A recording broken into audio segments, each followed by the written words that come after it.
Hi guys, nandito ako ngayon sa Medwood Dental Clinic. So, yan.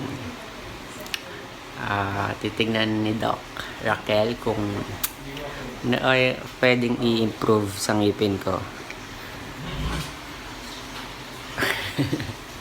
Ayan siya. Hi Doc. Charot. Ito kami.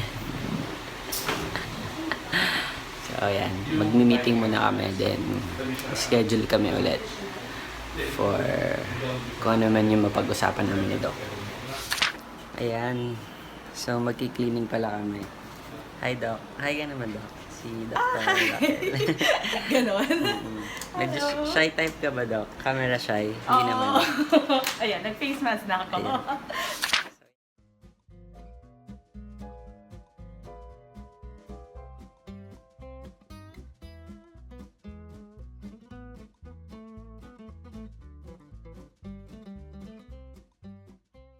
The next day.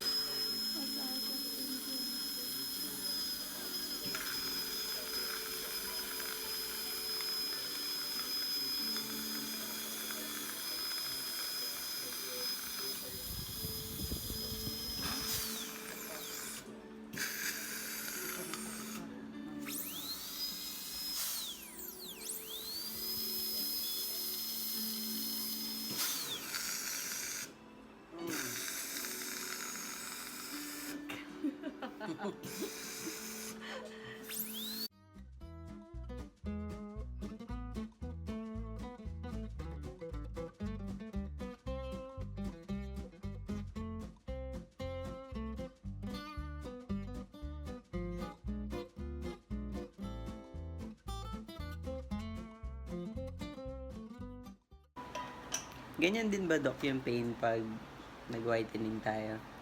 Medyo, Pag uminom ka ng sobrang tamis, may parang sira. ganon. Sobrang parang siya. Para hindi ako makaramdam ng pain, hindi ako kakain. Hindi ako iinom. Okay din yun kasi para makaka-diet ka.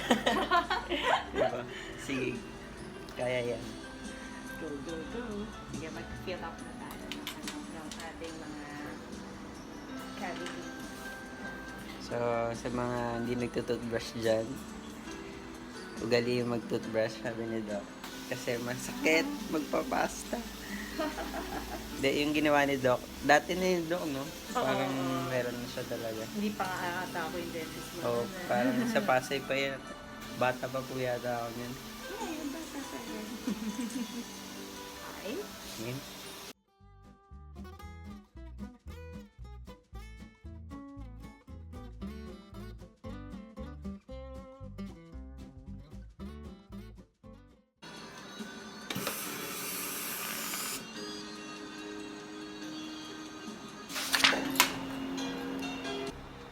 Sakit. Tapos na ang kalbaryo. Survive!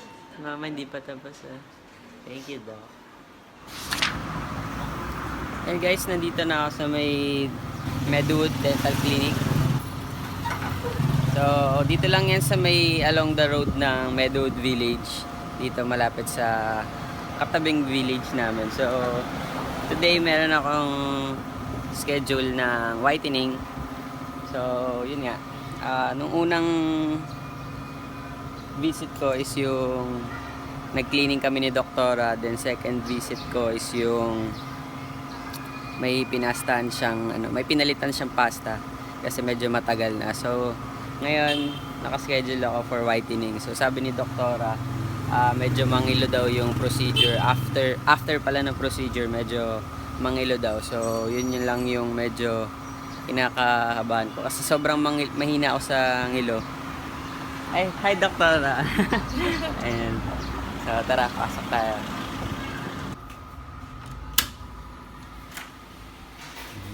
So now, ang gagamitin natin sa'yo, not the usual or the typical bleaching materials that we use in the market na before we try to protect the gums para hindi siya masusunog or masusugatan.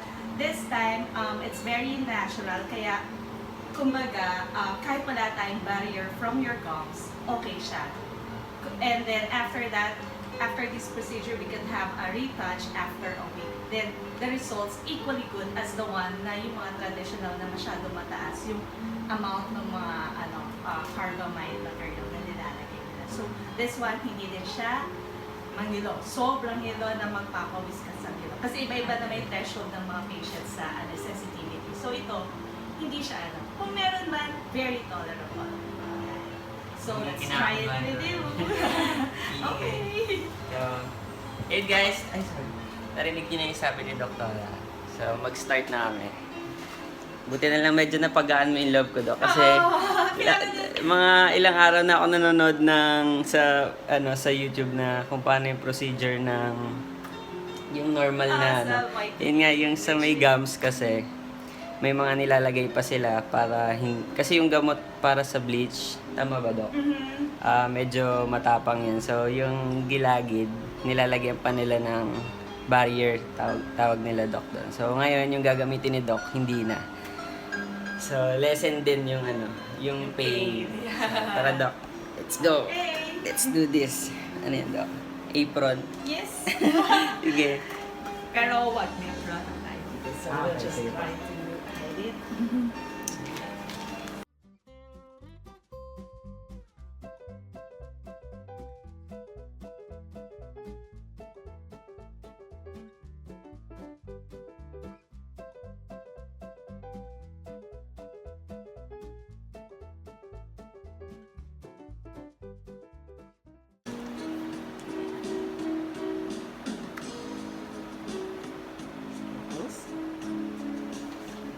Ito nga yun. Anong tawag dito, Doc? Secret doctor. Secret.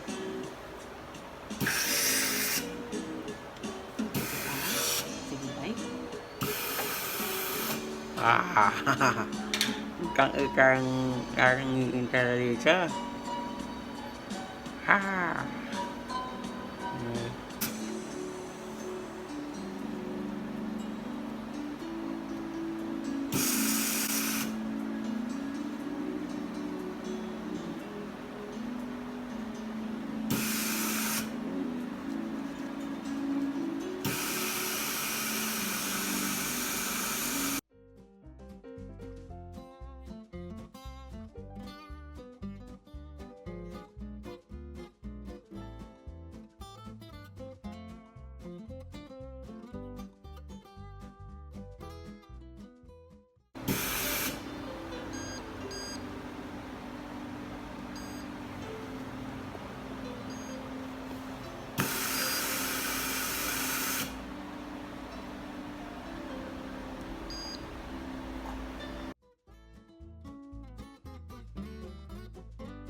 So yan guys, tapos na yung procedure na ginawa sa akin ni Doc. Today, yun nga nag-whitening kami. So, yung katulad ng sinabi namin kanina, bago yung product na ginamit niya sa akin. So, babalik pa ako next week para sa second session. 2 session lang daw yun. So, yan kasi ayoko din yung masyadong mangilo. And gusto nga i-try na Doc yung bago. So, yun yung ginamit niya sa akin. So, yun. Ayan si Doc. Thank you, Doc. Bye.